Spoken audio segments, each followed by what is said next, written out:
Okay. Good evening. I'm Larry Fixler, and this is the North Andover Board of Health meeting for Thursday, October 25th, 2018, and I call the meeting to order.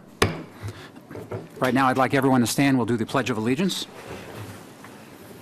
I pledge allegiance to the flag of the United States of America and to the republic for which it stands, one nation, under God, indivisible, with liberty and justice for all. Thank you.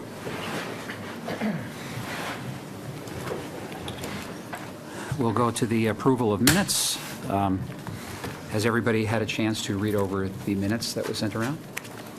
They've been read over a number of times, and thanks to Tony, it's done.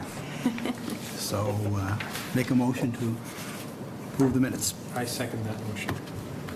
All those in favor of approving the minutes, say aye. Aye. Aye. It's unanimous. Minutes are approved.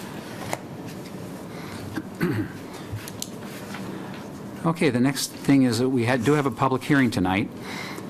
AL Prime Tobacco, and I need a motion to open the public hearing. Move to open the public hearing. Do I have a second? Second. All those in favor of opening the public hearing, say aye. Aye. Aye. It's unanimous. The public hearing is now officially open. AL Prime Tobacco, sale to a minor. Is somebody here from AL Prime Tobacco? Yes. Would you like to either come up to the table or to the podium? And please introduce yourself, and I don't know if you're a resident in town, you know, where you might live, or if you're not, where your business is, and state its name too. Good night. My name is Julia Castro. Can you pull the microphone a little closer? You can sit, or You can sit if you want. It's up to you. You can stand at the podium, or you can sit down. It's up to you. Thank you. Thank you. My name is Julia Castro, and I am the manager in AL Prime in North Andover, 1725 Turnpike Road. I work in there for like 16 years, and I came here because I want to apologize. In the time I have to work in there, I make a big mistake to sell the tobacco to the minor. And I know this is the third time, but it's not my fault. All the time I try to tell my employees we need to check the ID all the time, but I don't know, everybody make mistake. And this time was me. So I don't know, like, I really apologize for that mistake I make. Let me ask Brian to give us a synopsis of what you found. Okay. Well, our tobacco control agent, Ron Beauregard, goes out with students, not from North Andover, but from the region, and goes out and they do undercover compliance checks. So they send in an underage student who's been trained and certified in the procedures on the protocols. They go in, they apply for or try to buy a tobacco product of various different kinds, such as chewing tobacco, cigarettes, things like that. And they go and present the money, they ask for the product, and the sale is made and transpired. They bring the product out to Ron Beauregard, who's outside, who then fills out a ticket, goes in and confronts and discusses the situation with the manager, and issues the ticket on site at that time. This was the second violation in 24 months. The first one was done, let's see, it was back in, I believe it was January 21st, 2018. The second one was August 8th, 2018. Tickets were issued and paid. This is the second violation, like I said, within a certain protocol and time period, which does trigger additional penalties up to the board. In the case of a second violation within 24 months of the date of the first violation, a fine of $200, and the tobacco nicotine delivery product sales permit may be suspended for up to 7 consecutive business days. So they've already paid the fine. The other thing is a potential suspension, which we can discuss, as well as any other criteria that you guys may deem necessary, such as in the past, you may have done card all policies. We call it the Fenway rule. No matter how old you are, if you're buying tobacco, you get carded. that's an option as well. So that's up for discussion, and I'd like to talk to, obviously, the manager, find out exactly what happened with the sale, and if anything's been done in the meantime to correct that type of situation from happening again. Has anything been done to correct the situation? Only the thing is, I came here because we need to apologize really, and I check to everybody now. I need to ask the people who work with me, and I just saying if they don't show the ID to the, when we ask, we don't sell tobacco.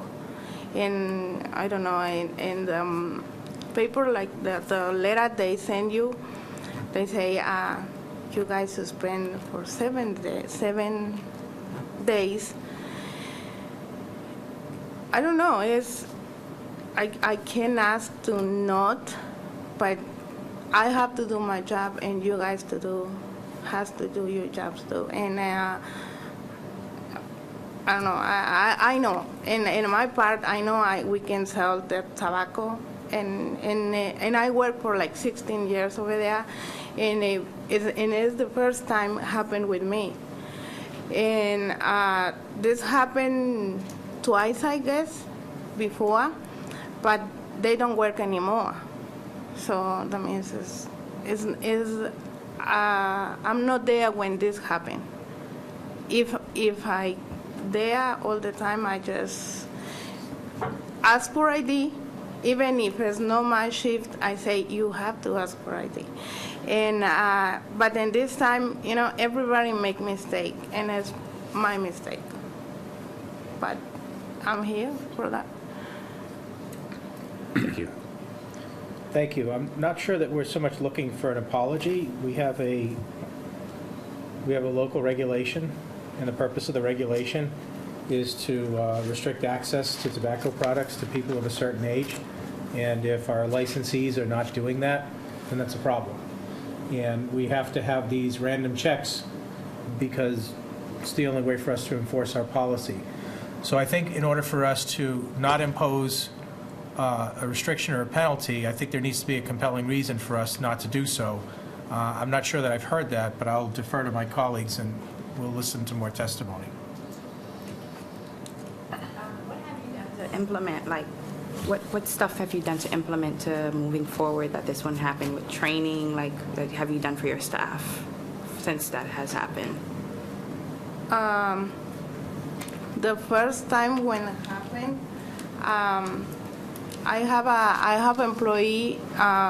He never asked for ID. Like, he say, oh, it's older, but I say, you need to ask for ID, or you can go. You can leave the job, because when someone don't wanna follow the rules, that means they don't care. So in January, I asked to my employee, she need to make sure they ask for ID to everyone.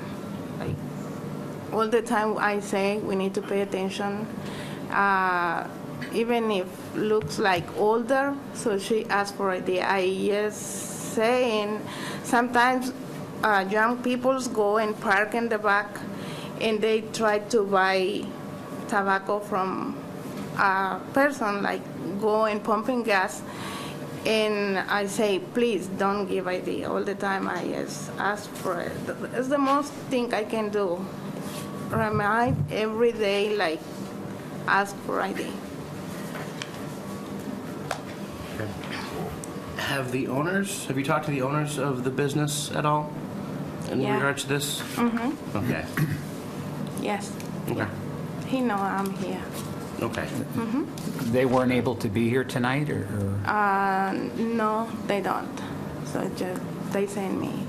And did the owners ask you to change any of the policies or training with the staff? No, really. When I told him I get the ticket because I need to inform them like what's going on. we pay for the ticket, and they do the work. Like they say they give us instructions like about tobacco and gas and everything, so we go and get at the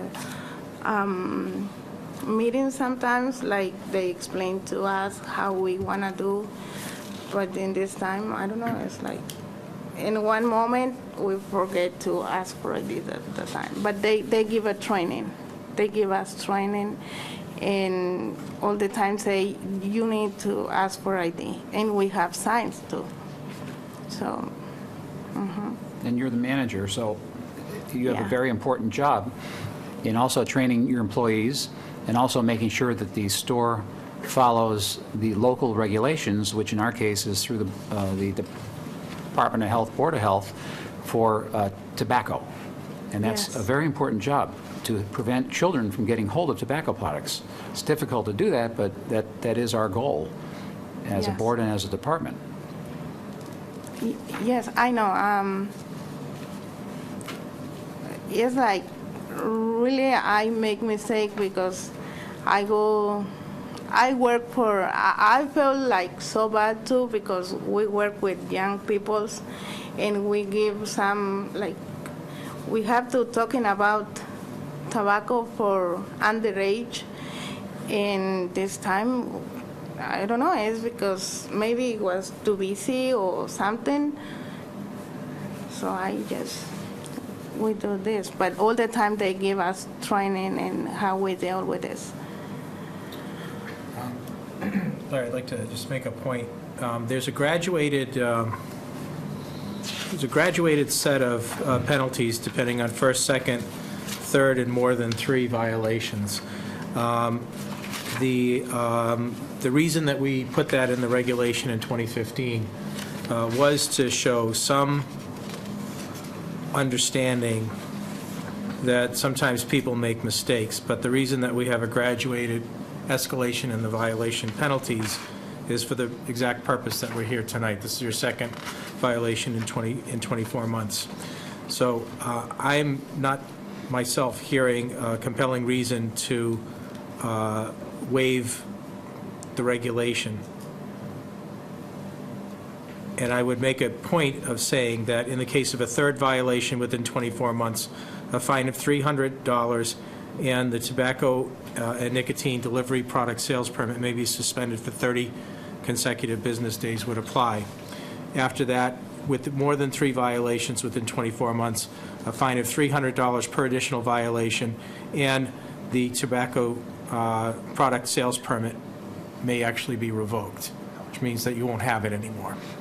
So I think the best course of action at this point would be to uphold the penalty that's in our regulation and make sure that it's very clear to not only you, the manager, but also the business owner, that their tobacco license is in jeopardy with any subsequent violations. Now, this is 2 within 24 months. Correct. Right. We have a graduated program of escalation of penalties exactly for this reason, and I'm not hearing a good reason that we should not impose it. I think signage, maybe carding everybody, mandatory, might be a good idea too, rather than have it something that they just do operationally, and apparently it's now and then. In the past, boards in the state have done a multitude of different actions when something like this occurs, such as a suspension and a 6-month or 1-year Fenway rule. So you can do them both at the same time if you choose to. That's not outside your purview with this type of situation. So 7-day suspension and a card-all policy is something you guys can definitely think about and discuss. That is definitely on the table. The regulations do limit you to 7 consecutive days for a suspension. You can go less, and you can do other policies as well. So that's up to you guys. I think definitely a combination could be and maybe should be warranted, and a second violation in 24 months because there's only been 2 compliance checks and they failed both of them. That's my concern, that we only know what we know during the compliance checks. But I Right. mean, I wasn't here in 2015, but it seems like there was a lot of thought that went into this to graduate, and I think they're reasonable enforcement policies, I think, based on 2 in, less than 24 months. I Right. agree that we should follow the policies that were created. Yeah. They're also inspected every year for signage, and if their signs are missing, they are replaced. Tobacco Control Coalition does have the signs and does issue them for free. So they do have all of that stuff given to them, and they are displayed appropriately at all the retail sales locations. So if there were any signage issues, that would have been Yes. written as part of this, so we Correct. believe they're in compliance. for Yep. signage. Yeah, Ron keeps his stash in his trunk, and if they're missing signs or need signs, he's got them. No, I agree. This is, I'm new to this, but I agree with doing something as far as the Fenway rule, because that makes sense to card everyone that's going into the facility, just to make sure that they're being compliant, and also to hold them accountable, since it's been 2 violations in 24 hours, Yeah. 24-month period.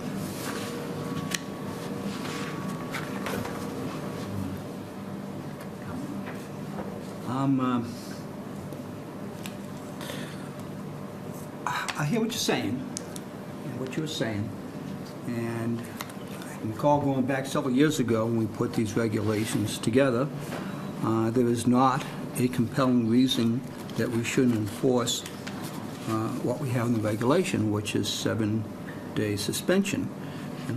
But I'm really torn. She is here. She is, from my perspective, deeply sorry and apologetic. She didn't have to show up. No one had to show up, but she did. And this is a small business. This is their bread and butter. And You're not the owner. No, I know. I'm the manager. Manager. I know, but I'm just, I'm touched by what you had to say.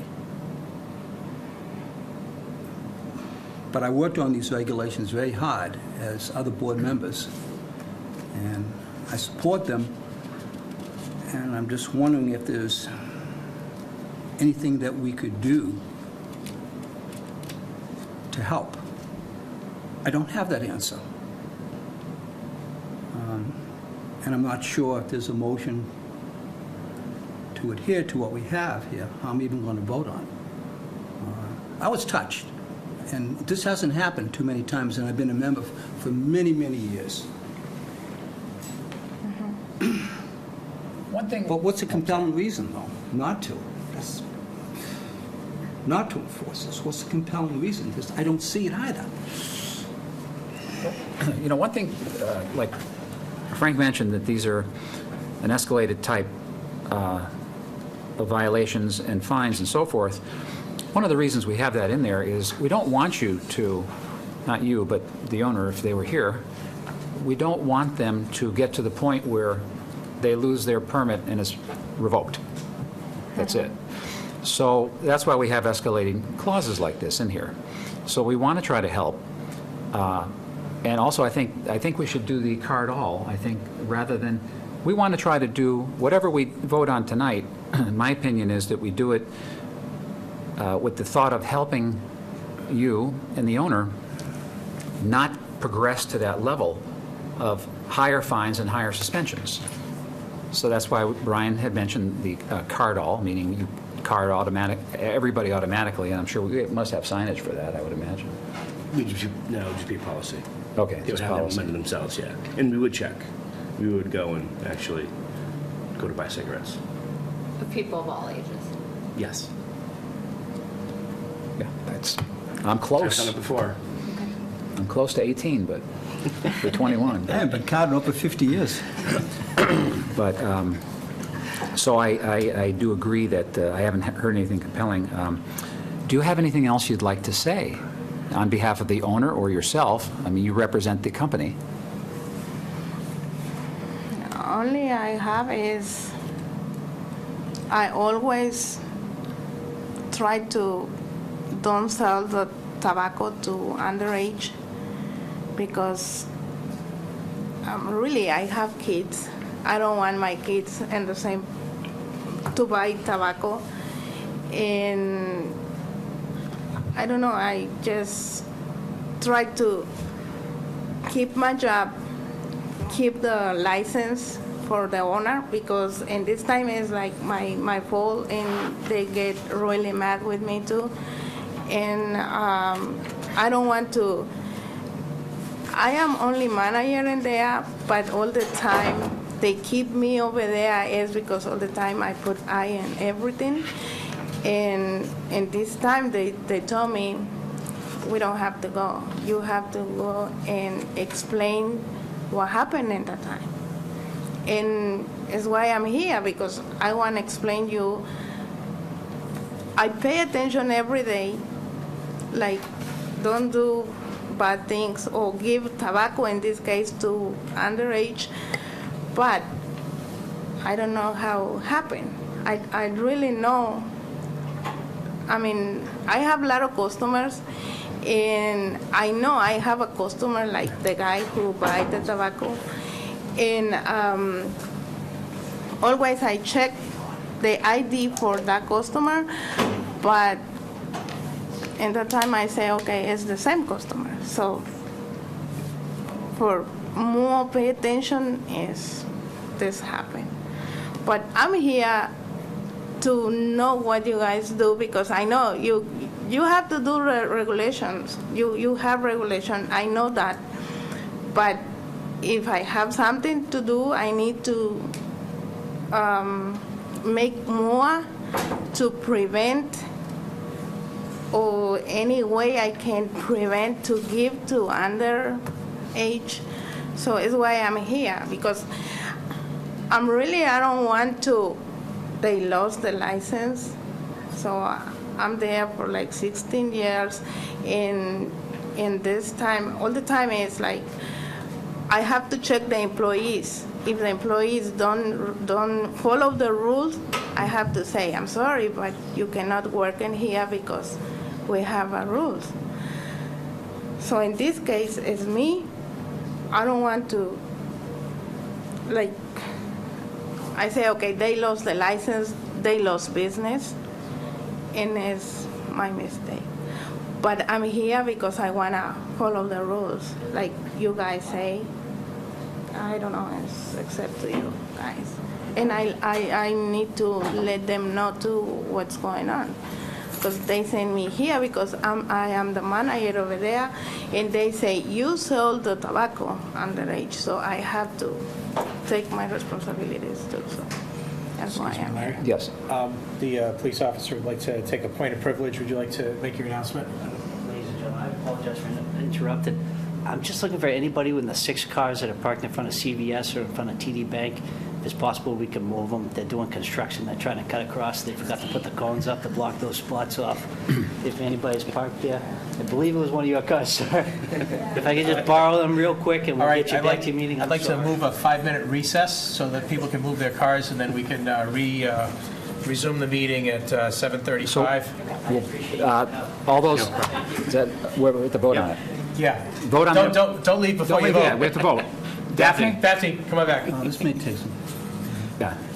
We're going to take a quick recess, so we need to vote on it. Okay. Frank made a motion to put the public, Frank's motion was to put the public hearing on pause for recess so that we can take care of the officer's needs.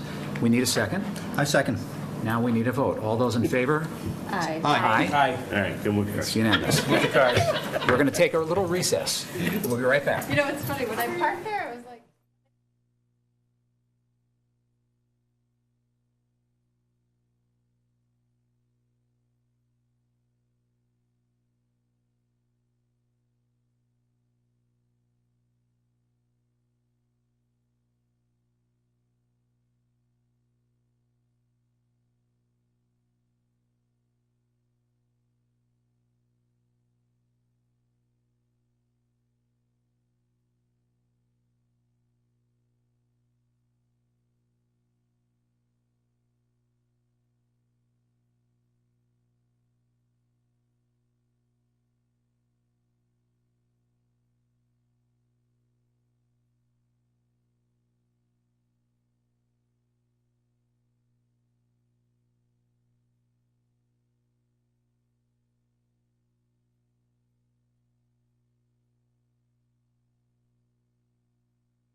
Okay.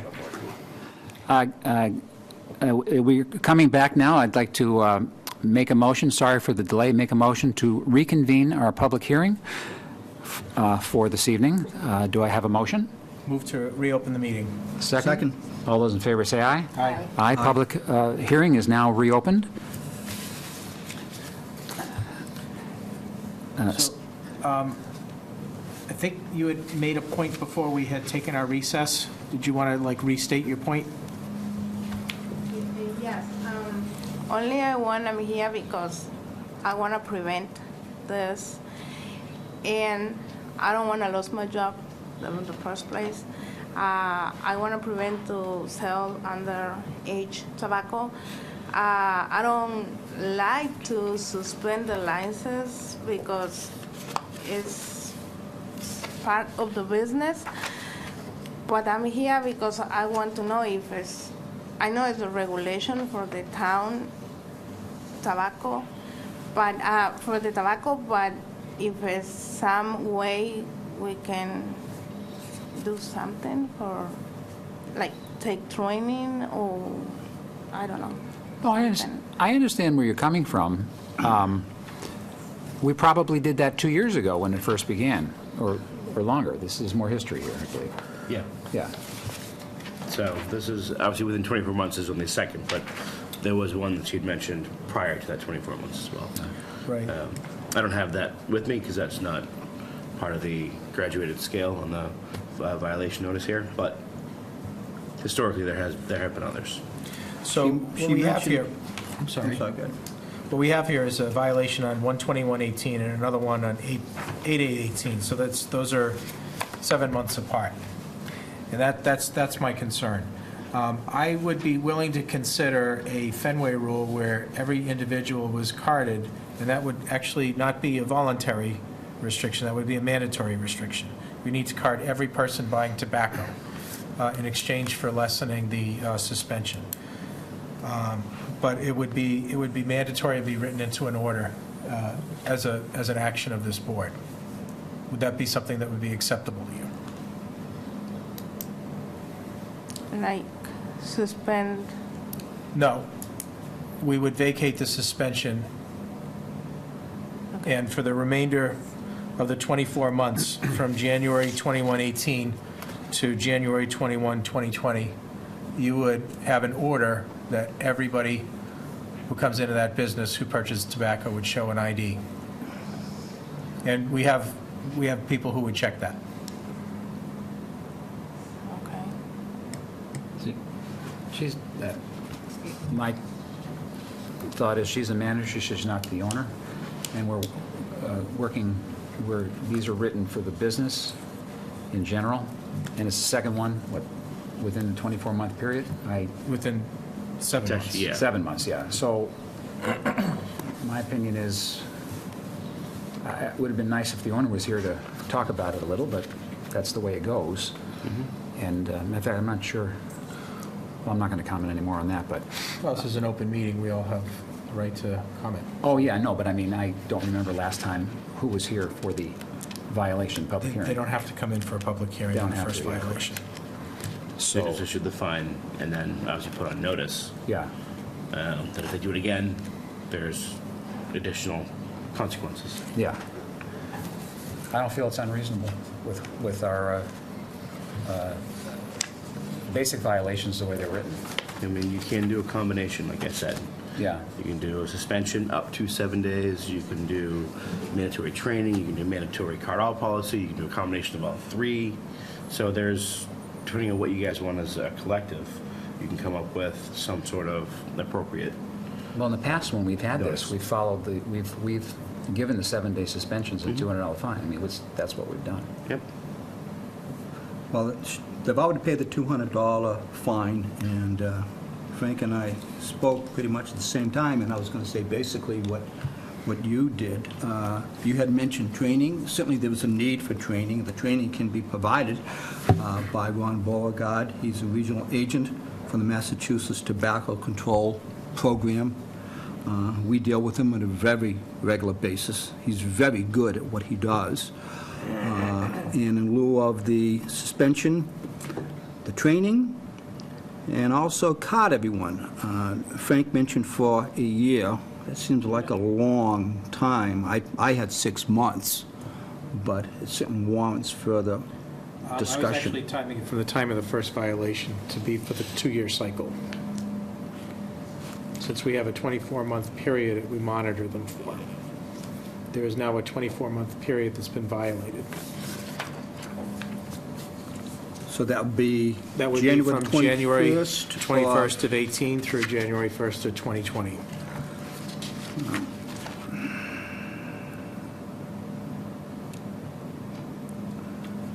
I would like to have seen the owner here tonight. So would I. I really would have.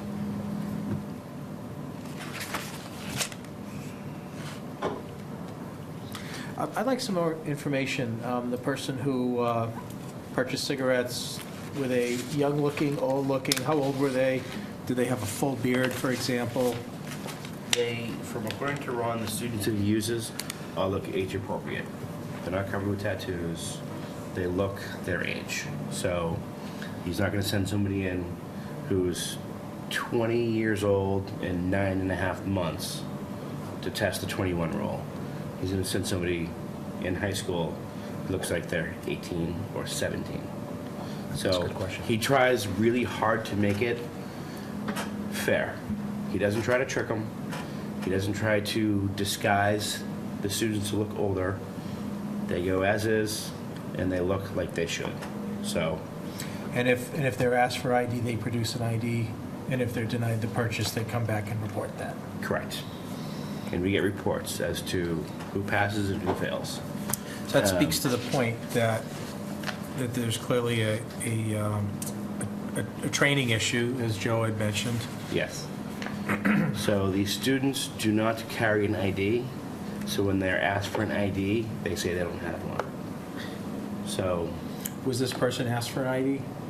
no. Okay. Well, I don't believe so, because they wouldn't have been able to produce one. They don't carry a license or a wallet with them into the store. They have the cash issued by the Tobacco Control Program, and the exact amount and denomination noted. They go in, they use that money to buy the tobacco product, and bring the tobacco product and the change in the receipt back to Ron. So there's no, here's my ID. See, the clerk miscalculates the date. If they're 19 and they don't do the math right, and they say, okay, you're old enough, they give the cigarettes because they don't have an ID. There's no question in terms of counting the years. I just want to point out also, it's obvious, but I'm going to point it out.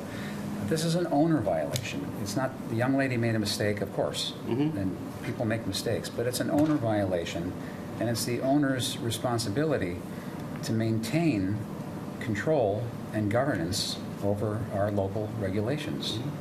So this is an owner violation. We're not Right. punishing an employee. Right. We're sanctioning an owner based on their performance. I would be in favor of reducing the days to 3 to 4 days with the Fenway rule and training. Fines at all, or no? Well, they already paid They the already fine. paid it. Oh, they paid it? Yeah. Okay. And how long will that Fenway rule be in place? I agree with Frank that we go through the 2-year period. I think it's in favor of the business to do that, to try to get through this 2-year period. If to they, keep if they followed the Fenway rule for 2 years, then they would not have a violation of 15.1 subsection C and D, which would get them in real trouble of losing their license. Because if they came back here again, I can promise that we would not be as willing to waive any portion of the penalty. Yeah, I don't have a problem reducing the days, but I think we should do something as a proactive approach on our part to say, how many, this is twice in 1 year. So I can't make a motion. I don't think I can Discussion. support that, though. I can certainly support the Fenway rule till January 21st, 2020. Again, she mentioned several times training, and as noted by me and others, the training certainly could be provided to you during that time, but also to slap a 3-day suspension, that's a lot. I don't believe so, no. But I think there should be. I think it's reasonable for the training, because it's needed, and you know that. Yes. And also implementation of the Fenway rule, and that's it. If we adhere strictly to the law here, the regulation as we wrote it up, then it would just be a 7-day suspension. And now we're saying, whoa, you need this training. And by the way, you need this Fenway rule to card everyone to January 21st of 2020. I'd as soon waive the suspension and incorporate the training and the Fenway rule to January 21st, 2020. Joe, in order to reach a consensus, I would suggest that there is some objection to waiving the suspension altogether. Would you be open to a 48-hour suspension in 2 days? If I was the owner of the business, I think what I would say, I'm not sure, is fine, just suspend for 7 days and be done with it, other than all these other things that the board wants us to do. So I'm not enamored at all, because this is pretty intense. I mean, have we ever enforced a Fenway rule for that period of time? Not since I've been here for the past couple of years. I think other communities That's in the almost area 15 months. have done that. That's common practice to enforce it for X amount of time. I'm not sure of other boards and how long they've done it for. I know 6 months is pretty standard. And I was going to But in this recommend case, 6 months. but in this case, where your regulations state 2 years from sale number 1 to sale number 2, has your graduated fines and/or other consequences. So, in keeping with that, the 24 months is fairly standard in terms of the next rung up on the violation scale. And if they can adhere to that, they won't have any more sales for the next year and a half. Might I just remind everybody how we championed the rewrite of the tobacco laws that Frank and Ron put together, and how they worked very hard on it, and we took a strict policy to maintain it, and we're very proud of it in town. So my opinion is just be careful having a stepping stone as to what we're doing, because again, it's selling tobacco to children. So I'm done.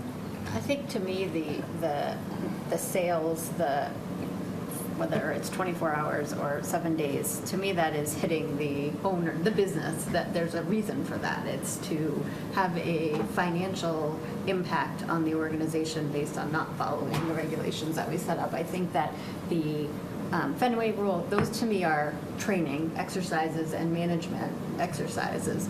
I think it's evident to me today that, there's a lot of weight put on management in this organization, and I think that will, whatever we put on regarding the Fenway and the training will probably fall to management, but I'd like to see something also fall on the owner's responsibility, and that's why I support at least 24 or 48 hours, I forget what you said. I'd like to make a motion unless people want to discuss this more. Recognized? Thank you. I'd like to move that we waive 5 of the 7 days of our regulation, but the stipulation will be that there is mandatory training of the management and employees, and that there is a card everybody policy for all tobacco and nicotine delivery product sales until January 20th of 2021. I'm sorry, January 20th of 2020, which would complete the 24 months. That's my motion. Do I have, is there a second on the motion? I second the motion. Is there discussion? Further discussion? If we're looking at doing things that certainly are in the best interest of our community, as well as a store, perhaps a day suspension, 2 days, I don't know.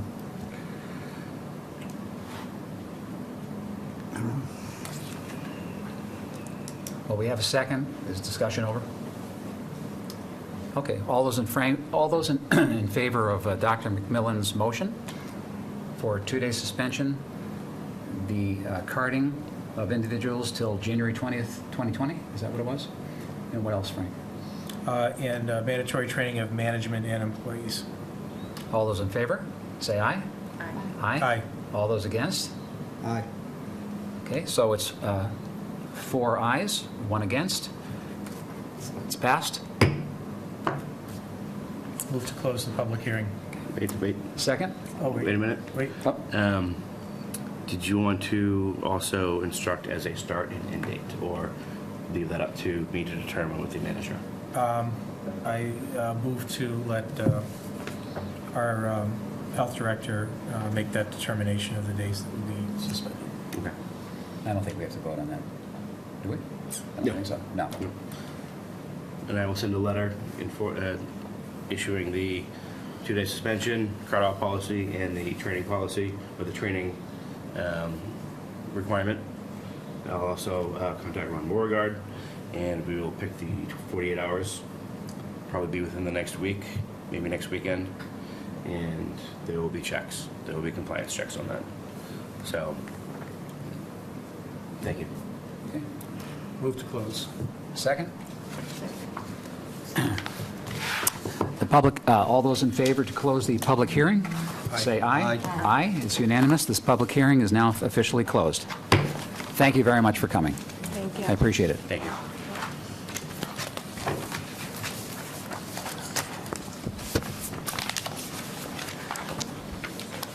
Okay, we're going to go down now to communications, announcements, and discussions.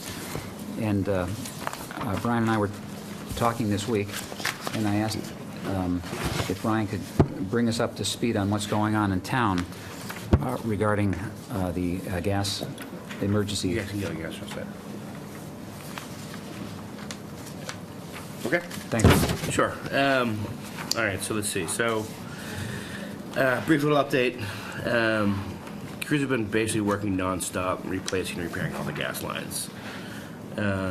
They've done over 42 miles of gas line they've replaced. They've also done over 4,300 service lines to businesses and homes. And what they're working on now is they're doing basically, there's 3 steps in this process. I don't know if you guys have heard any of this. Gas ready, house ready, and relight. So gas ready is step 1 when the line's in the street and everything, the service lines are being replaced to the actual house. That's step number 1. Once they get the outside infrastructure done and taken care of in certain areas, and they're doing it basically like block by block. So area here is getting all done, next area, and it's basically moving around the entire area. And there's 217 crews out there working, which is astronomical. That's why it looks like a war zone out there.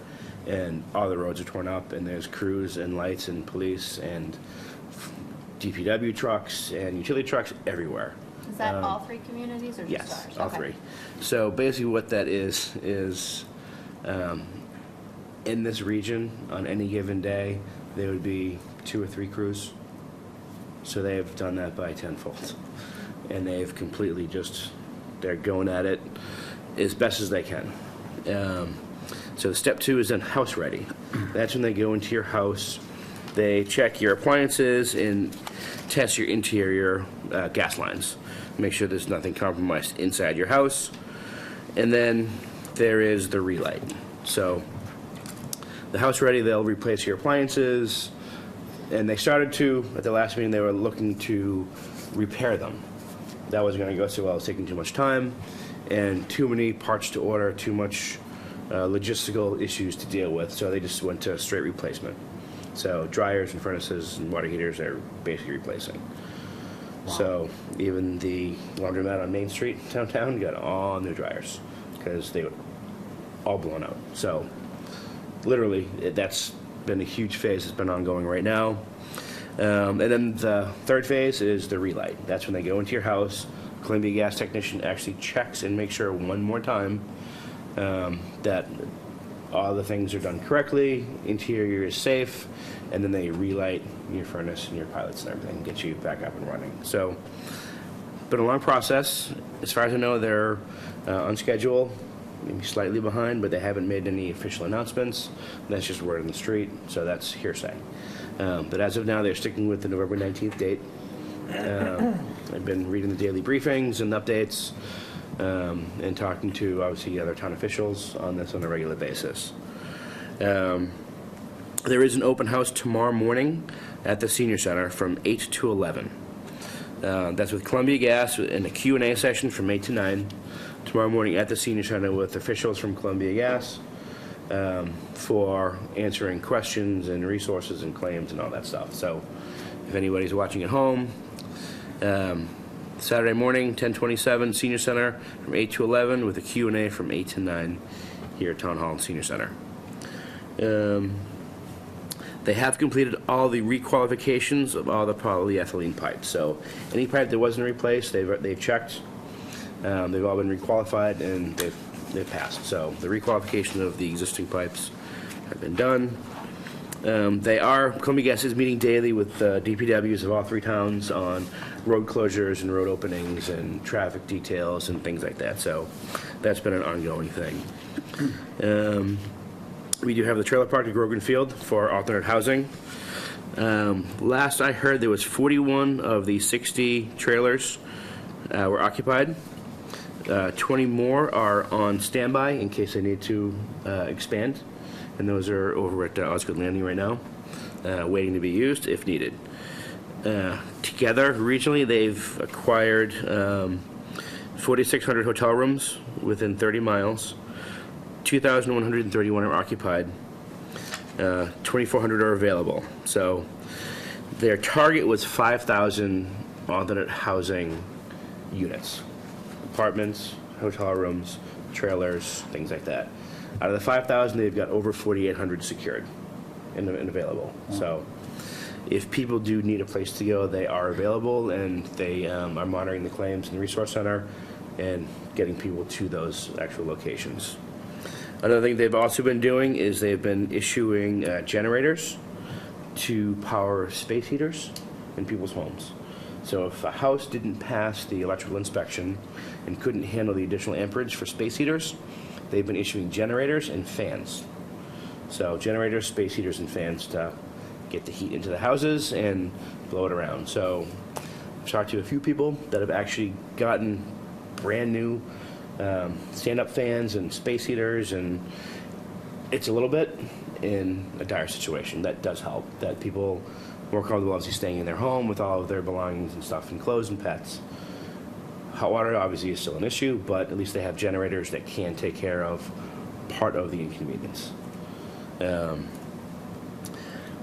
let's see. So the restaurant situation, Trauma is back up. Amici's is back up. China Walk, they were actually working in there today doing the regulators and their equipment, so they will be back up and running soon as well. For some reason, China Walk took a little bit longer. I don't know if they just had trouble scheduling the servicemen to come in and replace the regulators on their gas equipment, but that was being done. I went there today. It's being worked on and being taken care of, so they should be back up and running soon. So all in all, it's been crazy busy. The building department, plumbers, electricians, electrical inspectors, plumbing inspectors from all around the state have been working nonstop on getting things back up and running again. So also met with the housing court, the attorney general's office, and the other health departments and some fire officials from the other towns over at the courthouse on various housing issues that may arise and that have been arising. Nothing too major. I think the main concern is rent withholding and what's going to happen. So if somebody is displaced from the house, they're not paying rent, their landlords can then file for notices to quit, which are eviction notices at the courthouse, and they want to try to avoid that at all costs. So the court's doing outreach to landlords in some of the known big apartment complexes that may kind of pull this kind of stuff if their tenants are not living there and they're off in a hotel somewhere or in one of the trailer sites and not paying their rent because they're spending their additional money on increased costs for food and going out more, things like that. So that's going to be a repercussion and a ripple that we see for the next several months at the housing court level. So we've been trying to work with them and try to educate tenants who call up looking for advice or have questions about rent withholding and getting reimbursed. The Attorney General's office is also trying to figure out a way to either restrict evictions for this type of a situation and kind of curb them or suspend them altogether, or other mechanisms to work with landlords specifically and individually if they have issues with their tenants not paying rent. So there's a lot of legalities to come into play here, and sitting down with the housing court judges, the AG's office, public health officials, the state, and the housing court specialists and the clerk magistrates, trying to figure out how to kind of go through this legal situation. The state has discussed there's a curtailment provision in the housing code that if somebody is suspending a service for repairs or something, then they can do that legally with approval from the Board of Health. So that would be done if somebody was replacing the plumbing in their house or there was issues with their internal electrical system they're getting replaced, and that would basically take away one of the required utilities in the house for a week or 6 days or whatever it is. And if the landlord knows that, they can get prior approval from us so they don't get cited for not providing that appurtenance. So, and going back and forth with the housing court specialists and the judges in the state, it doesn't quite fit a round peg into a round hole, but it's close. It's the closest thing that they have and that we have in our regulations for this type of situation. So we've been going back and forth on what to do with it and how to fit that oval peg into a round hole. Nothing's been decided yet, but I think if things do come across my desk, I will contact you and we can figure out a legal way with town council to make it work. But as of right now, we haven't had that come across. It's just speculation and thinking ahead if this does come in within the next couple of weeks before everything is back up and running again. So, unprecedented situation with something being turned off for so long and being in such need at this point, because it is getting colder at night, and it's been over a month of people taking cold showers, and that I'm sure gets extremely frustrating. So that's where we're at in terms of our play in that and everything that's going on from my perspective and what I can offer to you guys. Brian, is the YMCA still offering shower facilities to? I haven't heard otherwise. I know Because I that- go there on a regular basis, and I haven't seen many more people. Nope. And I know that when everything first started happening and it was open, we did have people monitoring the usage to see if it was going to be problems with overcrowding and things like that. And from day one, it was never overcrowded. There were never any capacity issues. They never ran out of hot water. So from day one, it's been working, and I haven't heard that it was that offer was rescinded from the YMCA. Now, you say that 42 miles have been replaced, and I believe the goal is 49 miles. So yeah, That's impressive. It really is. I read in the Eagle Tribune this morning, and you said the 3 phases, the gas ready, the house ready, and the relight. The holdup appears to be the houses, numerous code violations, and the magnitude of replacements, that is boilers and dryers, stoves and so forth. Anything that's on gas is being replaced. And it's taking a lot longer because of the amount of work and what had been envisioned. Yep. They said, the paper said that it may not be done until March of next year. Everything. I think So when you start what's- looking into everything, you're talking into gas fireplaces, architectural fireplaces, other things that aren't quite up front in the high priority, or maybe specialty equipment that you can't just go out and buy at Home Depot. So that might be some of the issues that they're running into, or unusual water heaters or tankless. I don't know if they're having issues with those, but there's a lot of different things that they're basically being a factor here. I didn't read that article and I didn't hear that yet, so nothing has come across through our office saying March. They're talking about everybody getting back up and running, I'd say, for the majority of heat and hot water, still on their target date. So from the standpoint of the Board of Health, I mean, our priority is heat and hot water. Correct. It's not necessarily gas clothes dryers or things like that. Right. Gas stoves. It's basically heat, hot water. Those are the things that are within the purview of our interest. Yeah. Those are the habitation. Yep. As far as messaging, social media, things like that, I'm sure that the town They're is, still going out every day, daily So- updates. because there has been Yes. some things on social media saying, oh, we're not talking about until March and things like that. Sometimes some of those things get conflated, so I hope Yeah. that our officials are basically being on top of that, being transparent, being as upfront as they can so that people can plan. I mean, honestly, I think I turned my heat on for the first time in the last week or so. I mean, but it's cold out there now. Yeah. Yeah, yeah. So, I mean, if they give it another official date, then that will be publicized and sent out through the town manager's Twitter feed, Facebook, and the town website. I haven't seen anything to contradict that yet. Looking at some of the projections, they may be a little bit behind in terms of some of the relights and how that's kind of lagging behind a little bit because they're having trouble getting in to some place when people aren't there. So, I don't know if if they're gonna catch up with that, or if it's gonna kind of keep exacerbating itself down the line. But it's kind of a wait and see, and I see the crews out there every day, and hopefully they can keep with their target date and get right around that date. At least for, I think, heat and hot water is probably one of the biggest things. And we've had conversations regarding pipes freezing and things like that.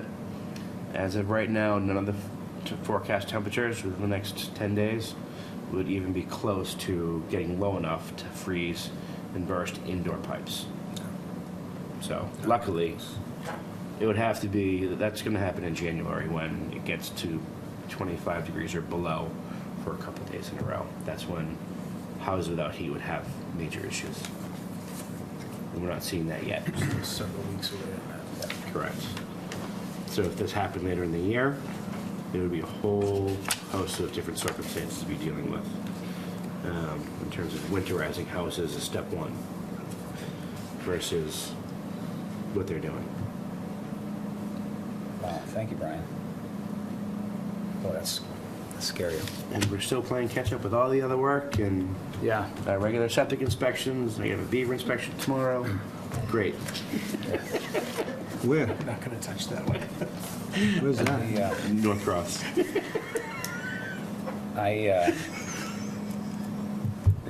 There's a couple things, Brian, you and I talked about. I'll save my talk for last.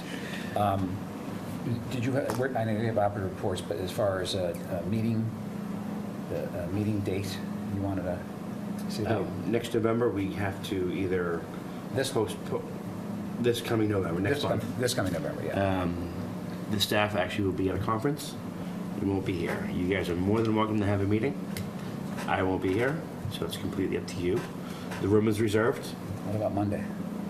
We could do it on that Monday. I believe that would be the 12th. If the board chooses to rearrange the schedule, that's completely up to you. I'm just letting you know and informing you guys that Yeah. Carolyn, Michelle, and myself won't be here. With the, 12th is a holiday. Yeah, 12th is Veterans Day. Veterans Day. Well, it's Veterans Day observed. Veterans Day is always on the 11/11, but it's the observed holiday. I'm actually going to be I'm going to be away for that. I won't be back until the 14th. and I'm leaving on the 13th. Do we have, All of us are leaving on the do 13th, we have actually. any public hearings or anything in the docket? Not unless As something of right comes now, up. there's nothing scheduled. If we have nothing scheduled, it may just be best to postpone till December. So I don't think we're going to be able to have a meeting, because if we try to move it earlier, I'm going to be at a business meeting out of town. Okay. All right, so we'll forego the November meeting then. Okay. Okay. All right. December, we're still okay, aren't we? December, we're perfectly fine. Okay. Next year, we're working on some logistics with location. Yeah. Or moving somebody else. But we've got a year to work on that one. So the meeting dates are, do we need to vote in the meeting dates for next year, or how do you? Not until December. Not until December, okay, so we'll do that. This is just tentative, we were just getting things. Informational. Yep, just informational, so I know last year we changed the January date because of school vacation. So look at them, look at school vacations, see if you guys have anything planned. We have time to work around it and figure out next year's meeting schedule. None of my kids are gonna, it's no problem on my end. Did you have anything else you wanted to go over, Brian? That's it. Anyone else have anything they'd like to go over? You're all waiting for me to go over what I want to go over, right? Okay. This is really probably the last on the list, but I came across an article that I wanted to share with the public, and it's the effect of aspirin that. So I talked about aspirin before related to cardiovascular disease. People that take aspirin, I mentioned before, some people take aspirin and they have no cardiovascular, they're not at risk, and then some people that have cardiovascular, they are at risk, take aspirin, 81 milligrams to maybe 120 or so forth, to prevent from getting worse. But this is another area of aspirin that most people aren't aware of, yet it's a problem, and it's only a problem if you're aware of it, really, or you're experiencing it. It's called, and I'll keep it kind of short, it's called aspirin exacerbated respiratory disease. Oh, what a name. AIRD, aspirin exacerbated respiratory disease. So, and I'll keep it short, but I found it very interesting. This is a disease characterized by mucus swelling, inflammation of your sinuses, nasal membranes, formation of polyps, and so forth. But unlike most symptoms that come like this is exacerbated by aspirin. So this is called, again, aspirin-exacerbated respiratory disease. So, but unlike most patients with identical clinical features, patients with AIRD also have respiratory reactions after ingesting aspirin, causing this problem. And most people would never relate two and two. Most people probably just think, well, I have asthma or I have some kind of inflammatory issue and so forth.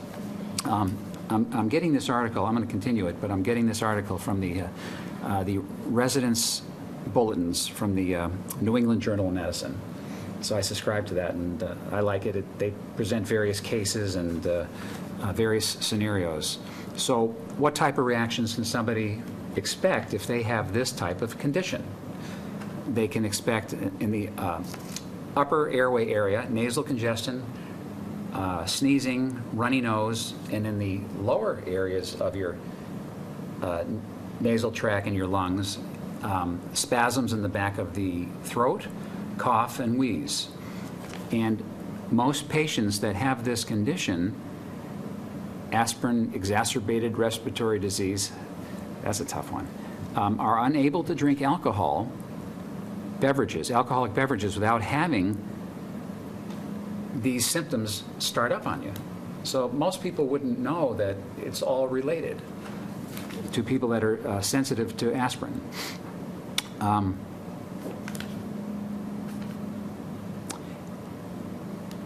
This is an acquired disease, meaning it develops, and most of the time it develops people 30 years in age and above.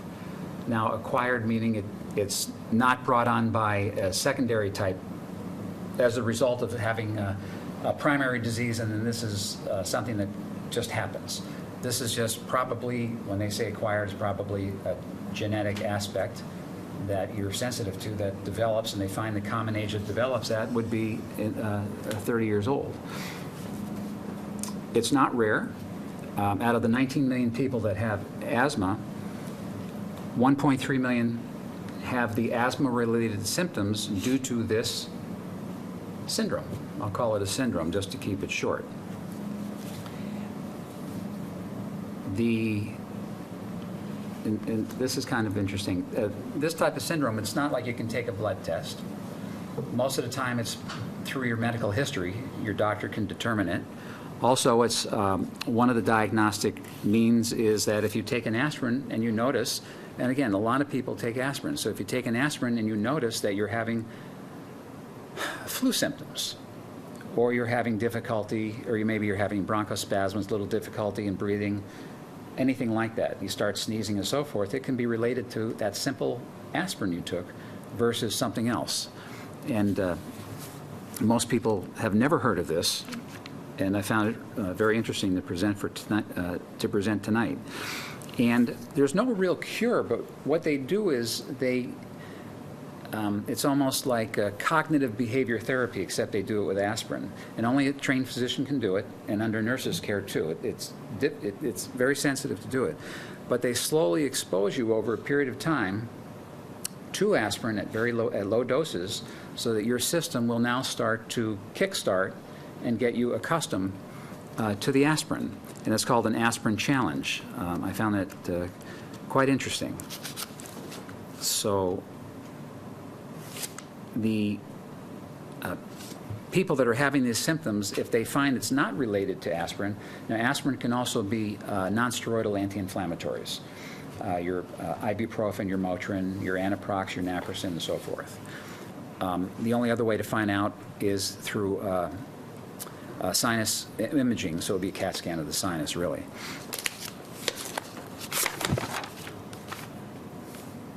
So what I said earlier as far as the giving the low-dose aspirins and slowly increasing the dose, they call it aspirin desensitization.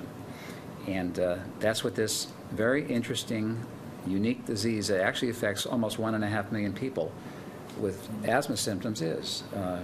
Very different, very interesting, and a lot of people take aspirin and they'll never going to equate 2 and 2 unless, they hear it somewhere or read it somewhere. So I thought I would just share that with you. And then they may have to take aspirin also for the rest of their lives to maintain that desensitivity. So that's another very interesting aspect of this condition. So I just wanted to share that and with the group and anybody Now, you listening. say that people that take aspirin daily, 80 low dose, for example, I take 81 milligrams a day, are susceptible to this ailment.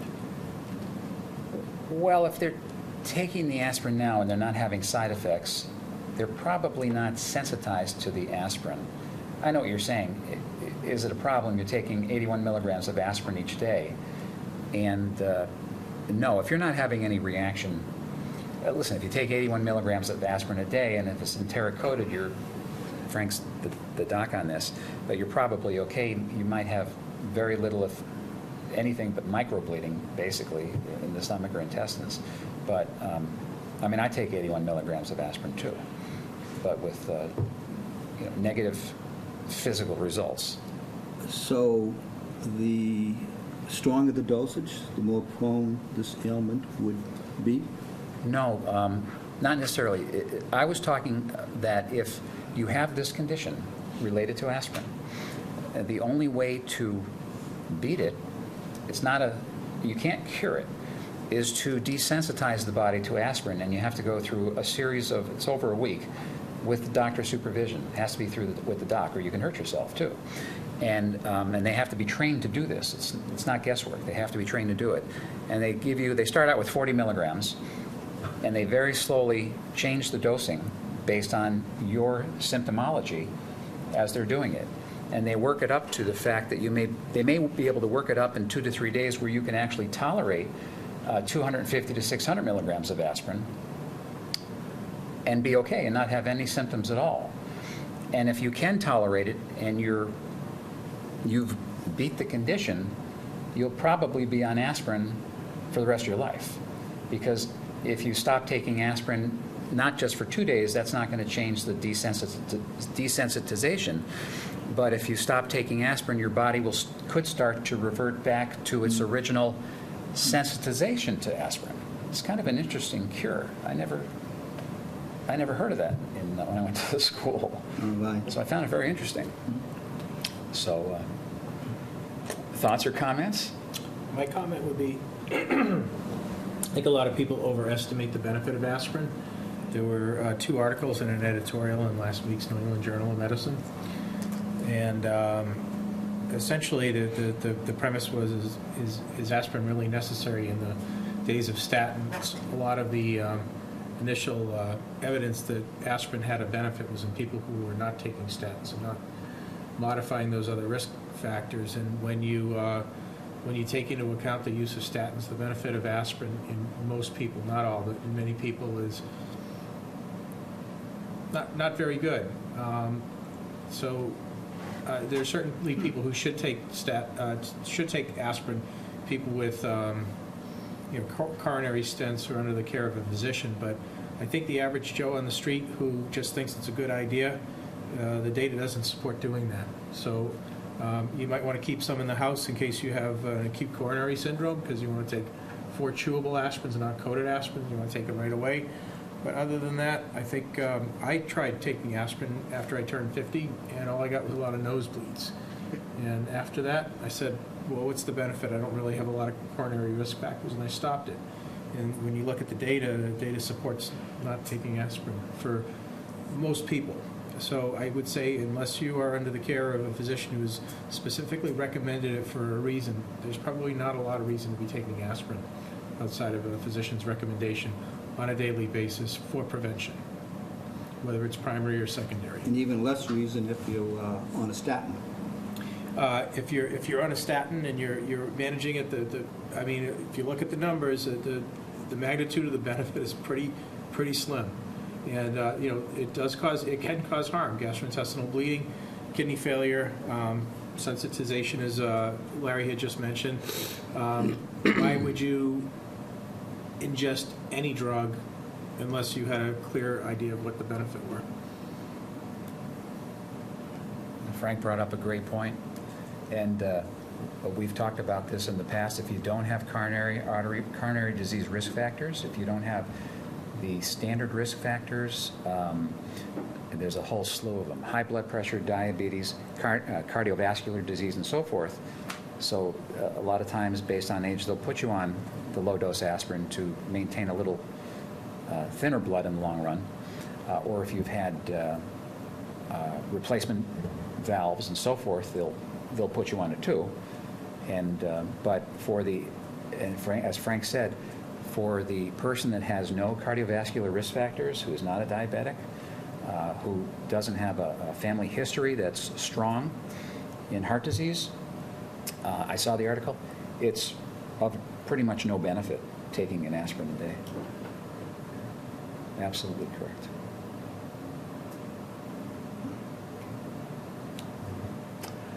That's all I have. Anyone have anything else they'd like to present? Should we just let everybody know about the food clinic next week? Our nurses need to remind everybody. Next Tuesday night, from 5 to 7, is the annual family flu clinic at the North Andover Fieldhouse. So all ages, and we have plenty of nurses on staff. We've got plenty of volunteers, and I'm sure there'll be plenty of kids coming through. And so bring your insurance card, and it is free. I have to say, I've been getting flu shot annually for the last 25 years, and I got mine about 2 weeks ago. I I waited for my cold to kind of get a little bit better, and that I was suffering from at the last month's meeting. But absolutely highly recommend it. It's not 100% effective. There's nothing that we have that's 100% effective. But if you get it, and even if you get the flu afterwards, you're much less likely to have a severe form of flu. And people do die from the flu. And sometimes healthy people die from the flu. I can't think of a good reason not to get it unless you have an allergy to one of the components, or if for some reason you just can't take it. So I would encourage everybody to get a flu shot, the people who are not well and the people who are well. Like I said, I've been getting it for 25 years, and I've never had a bad event. Good. Awesome. Well, thank you. Anything else from anybody? Okay. Do I hear, let me see if this, just check the agenda real quick before I close. Well, we have department